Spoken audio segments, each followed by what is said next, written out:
Hello, this is Biblical Tarot, and I'm back with another video. And for this video, it's going to be a little bit different. Okay, I'm not going to use the tarot cards in this video. I'm just going to use the Bible. And I've been thinking about Rahab, okay? And I've been thinking about a lot of other things that kind of like go along with it within the Bible. I love Revelations, okay? I've always loved it, the book of Revelation, and I've always read it since I was very young, and like just the imagery and all of that it has always fascinated me, okay? So, like whenever I read other things in the Bible, I'm always taking that last book, Revelation, in account, okay? You know, like things that correspond with it, things that fit. I am no Bible historian. I am no reverend or no kind of anybody. You know, all I'm doing is reading and looking at the symbolisms and also taking in account the whole story. You know, from Genesis to Revelations, like the whole story, of the Israelites, of Israel, you know. So, I mean, you have to understand that everything kind of like is a composite. It all fits together into a puzzle. I don't know how to say it, but I just really wanted to talk about Rahab and how I noticed how she fits with Revelation. Okay, she totally fits. And if you go to first, I think what we really need to do first, I always do that. First thing I think what we need to do is understand the meaning of her name, and also where the name is being used in the Bible other than for her, because the name Rahab is in Job, it's in Isaiah, I think. It's in other places in the Bible, but I don't want to go too ahead of myself. Okay, here we go. Let's see. The meaning of her name. Here we go, guys.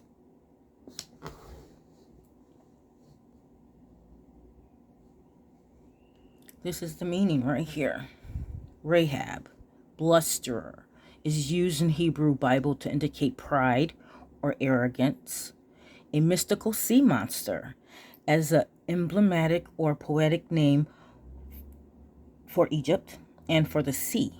So that's really tying into that it means all these things.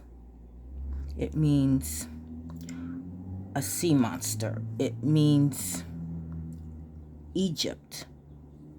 And sorry guys. And it means it's also talking about a woman from Jericho who helped two men that were spies. Okay? So that is very interesting, and it's very important to know that. All right? All right, so since we already know this, I'm going to go away from it. Yeah. All right. We'll take this back here. And I thought what we'll do is we'll find all the spots where her name is, because that's a true Bible study right there. Finding the word and looking at it in every verse that it is in, no matter what book it is in. So you can, see. So you can see what the meaning is and how they're using it. You know what I mean? Okay, so the first here is, God will turn back his anger. Beneath him bode the helpers of Rahab. I should put full Bible here. So, okay. Joshua. And Joshua, the son of Nun, sent two men secretly from Sittim as spies, saying, "Go view the land, especially Jericho." And they went and came into the house of a prostitute whose name was Rahab, and lodged there. Then the king of that was Joshua 2:1. This is Joshua 2:3. Then the king of Jericho sent Rahab, saying, "Bring out the men who have come to you, who entered your house, for they have come to search out all the land." Okay, now those are two spies. They were the two spies. I'm going to come over here. Okay, come over here to Joshua. That's where we were. Okay, Joshua, son of Nun, secretly sent two spies from Shittim. "Go look over the land," he said, "especially Jericho." So they went and entered the house of a prostitute named Rahab and stayed there.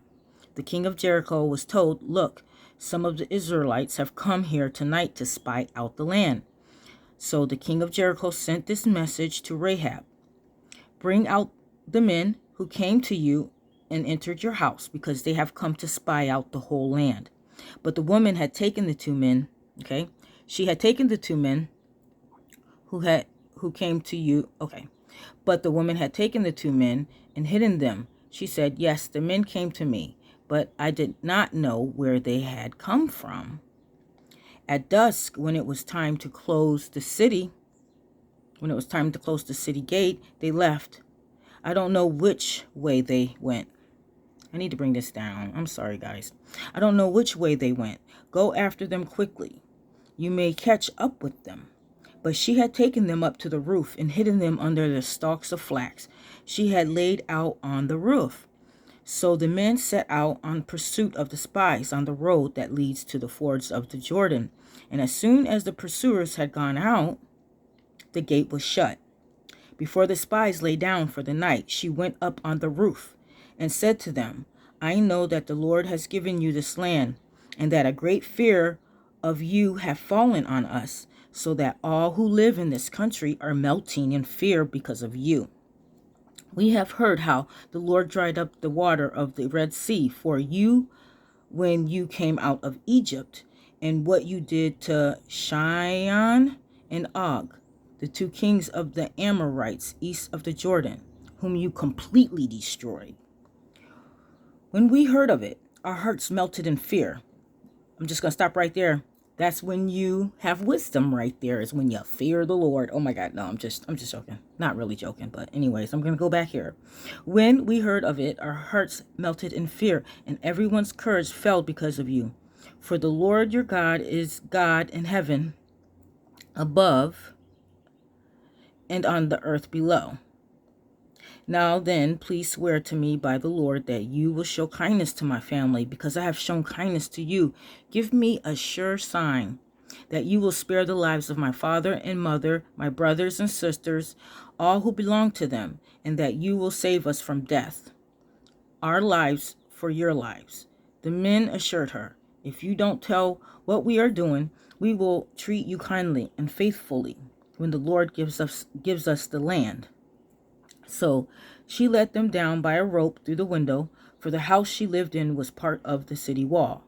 She said to them, "Go to the hill so the pursuers will not find you. Hide yourselves there 3 days until they return, and then go on your way." Now the men had said to her, "This oath you made us swear will not be binding on us, unless when we enter the land, you have tied the scarlet cord in the window through which you let us down, and unless you have brought your father and mother and your brothers and all your family into your house. If any of them go outside your house into the street, their blood will be on their own heads. We will not be responsible. As for those who are in the house with you, their blood will be on our head if a hand is laid on them." You hear that? You see that? If any of them go outside your house into the street, their blood will be on their own heads. We will not be responsible.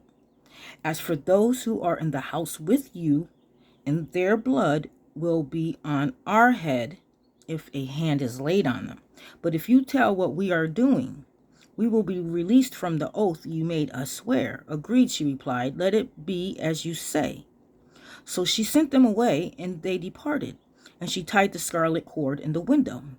When they left, they went into the hills and stayed there 3 days, until the pursuers had searched all along the road and returned without finding them. Then the two men started back. They went down out of the hills, forded the river, and came to Joshua, son of Nun, and told him everything that had happened to them. They said to Joshua, "The Lord has surely given the whole land into our hands. All the people are melting in fear because of us." Now, I wanted to read that to you so you can understand the story of,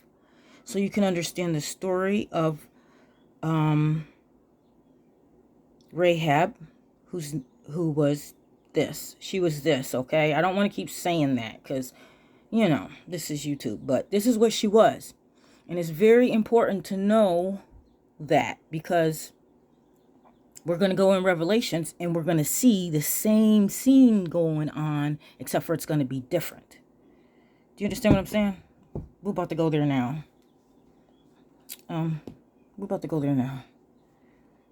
If I can move back here. Take this back. Everything has to go wrong. Okay. Here we go. We're going to go to Revelation here, guys. We're going to see the same scene playing out, okay? We're going to see the same scene. We have Rahab, the sexual worker, whatever you want to call her. And we have the two spies, okay? And she helps them. And she hides them. And she is saved by doing that. Now, we go to Revelation chapter 17, right? We go here. And they're talking about that right there. The same thing that Rahab is, right? And it says, "Then one of the 7 angels who had 7 bowls came and said to me, 'Come, I will show you the judgment of the great prostitute who is seated on many waters.'" Okay? Now, I do want to say, like when you go back into Joshua, like they were supposed to walk around Jericho like 7 times or something. So I'm seeing like 7 bowls. And I remember them walking around Jericho like 7 times, but we didn't read that. I just remember that in the story, okay? And I'm just saying, hey, that kind of corresponds, but it may not. I don't know. I'm just reading and observing, okay? Then one of the 7 angels who had 7 bowls came and said to me, "Come, I will show you the judgment of the great prostitute who is seated on many waters. Rahab, who is seated on many waters." Remember, her name means Egypt. It also means a sea monster. Okay? And her name also means a prostitute who lived in Jericho, who helped 2 spies and was saved. You see what I'm saying? There's a reason why her name is Rahab, okay? She said, "On the many waters, with whom the kings of the earth have committed sexual immorality, and with the wine of whose sexual immorality the dwellers on the earth have become drunk. And he carried me away in the spirit into the wilderness, and I saw a woman sitting on a scarlet beast that was full of blasphemous names." Now, I'm going to take you somewhere else into the Bible, okay? Okay, we see her, right? We all know what's going to happen here, right?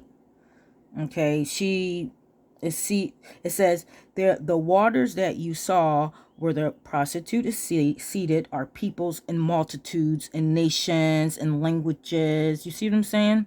Okay, I'm going to go to 11. Okay, we already know this is Rahab, this is Egypt, whatever. Now we're going to go to 11, okay?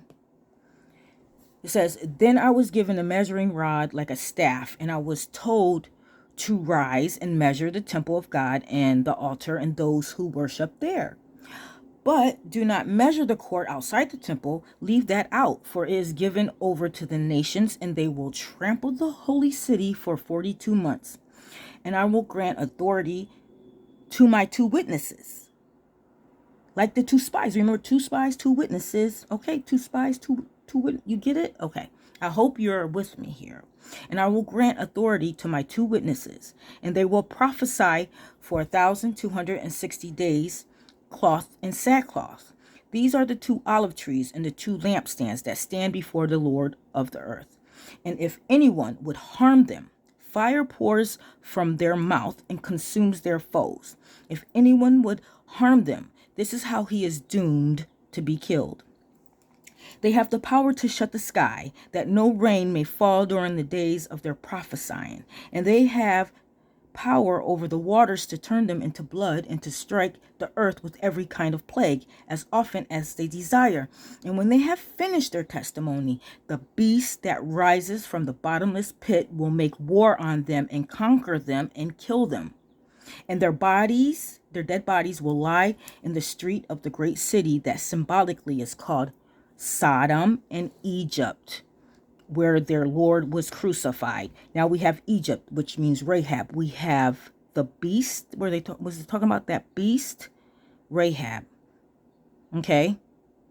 Rahab. The 2 spies, the 2 witnesses. Now, when you go back there on Joshua, she helped them. The prostitute helped them. Okay? But now here in 11, it's different. Okay? For 3.5 days, some of the people and tribes and languages and nations will gaze at their bodies. Okay? And refuse to let them be placed in a tomb. And those who dwell on earth will rejoice over them and make merry and exchange presents, because these 2 prophets had been a torment to those who dwell on the earth. But after the 3 days, remember when we were reading in Joshua where he said, where they had to, it was about 3 days. I think they said 3 days, right? Yep. For the spies lay down. Wait, let me see. Let me go back here. I'm sorry, guys. Let me see. I can remember. It said something about 3 days in here.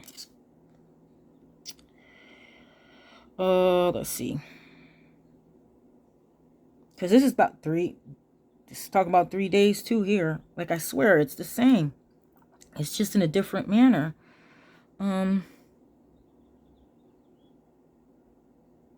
Let me see. Yeah, it's right here in verse 22. When they left, they went into the hills and stayed there 3 days until the pursuers had searched all along the road and returned without finding them. You see what I'm saying? And it says, but after the 3.5 days, a breath of life from God entered them, and they stood up on their feet, and great fear fell on those who saw them. Then they heard a loud voice from heaven saying to them, come up here. And they went up to heaven in a cloud, and their enemies watched them. And at the hour there was a great earthquake. And I'm just going to go over that. No. Okay, and God's temple was opened up. Okay.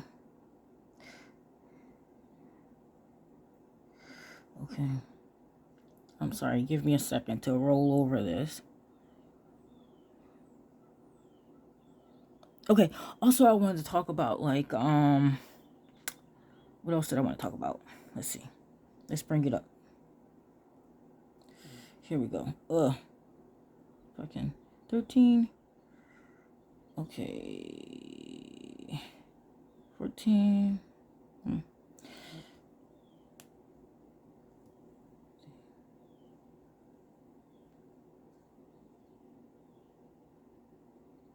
Okay. And I want to go to 18. That's what it was. Here we go. And after I saw another angel coming down from heaven, having great authority, and the earth was made bright with his glory.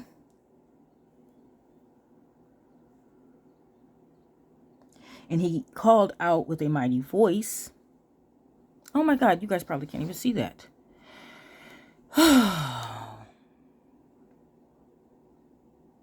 Half the time you're probably not even seeing what I'm reading. But if you're just listening to me, that's good, I guess. You know, everything isn't perfect. I'm not a content farm, you know. Okay, and he called out with a mighty voice, fallen is Babylon the Great. She has become dwelling place for demons, a hunt for every unclean spirit, For all the nations have drunk the wine of passion of her sexual immortality, and the kings of the earth have committed immortality with her, and the merchants of the earth have grown rich from the power of her luxurious living. Then I heard another voice from heaven saying, come out of her, my people.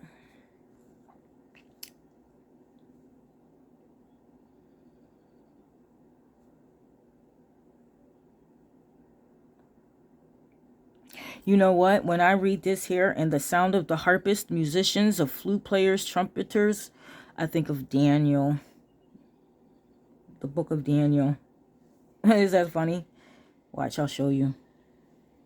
I know I'm going through a ADD moment right now, but I'm about to show you what it makes me think of right now. I don't know what one it's in. Maybe it's 7. I don't know. I'm just guessing.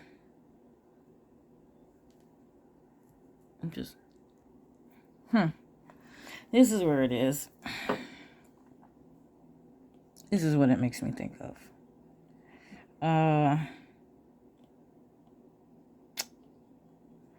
Where did that? I just saw it. There it goes. There are certain Jews who you have appointed over the affairs of the province of Babylon, Shadrach, Meshach, and Abednego. These men, O king, pay no attention to you. They do not serve your gods or worship the golden image that you have set up. Then Nebuchadnezzar, in furious rage, commanded that Shadrach, Meshach, and Abednego be brought. So they brought these men before the king. Nebuchadnezzar answered and said to them, Is it true, O Shadrach, Meshach, and Abednego, that you do not serve my gods or worship the golden image that I have set up? Now, if you are ready when you hear the sound of the horn, the pipe, the lyre, the trigon, harp, bagpipe, and every kind of music, to fall down and worship the image that I have made, well and good. But if you do not worship, you shall immediately be cast into a burning fiery furnace. And who is the God who will deliver you out of my hands? And that's what that made me think of.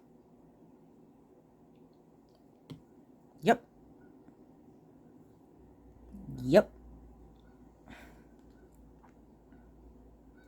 And the sound of the harpist and musician, of flute players and trumpets will be heard in you no more. No more.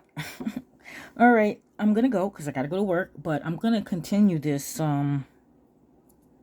Rahab, because there's some more I really would like to say about Rahab, because I just find it so interesting that Rahab was saved. She was saved.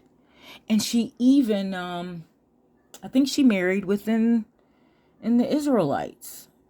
So it's just interesting that they took that in. But anyways, that she got married. Wow. Just think of that. But anyways. But she was saved. But the next time around,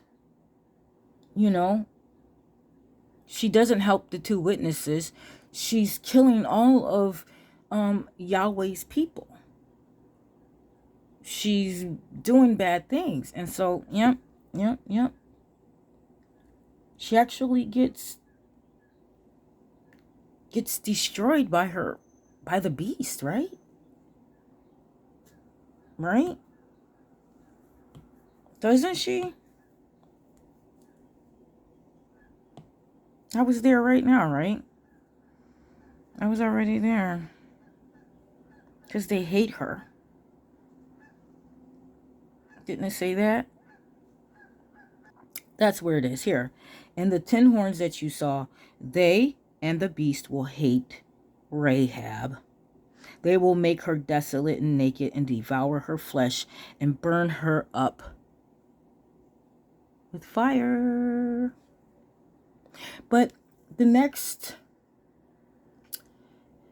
time I come on, I want to talk about Rahab and Job. okay? Because she's also in Job. She's a sea monster in that one, okay? So I just find it so interesting. I like to talk about that and see how that corresponds with Joshua, Rahab, and with the great prostitute of Revelations chapter 17 and 18. Okay? Bye. Love you guys. And hopefully you'll forgive me if I didn't have the words or whatever in the right place when I was reading. Okay? Love you. Bye.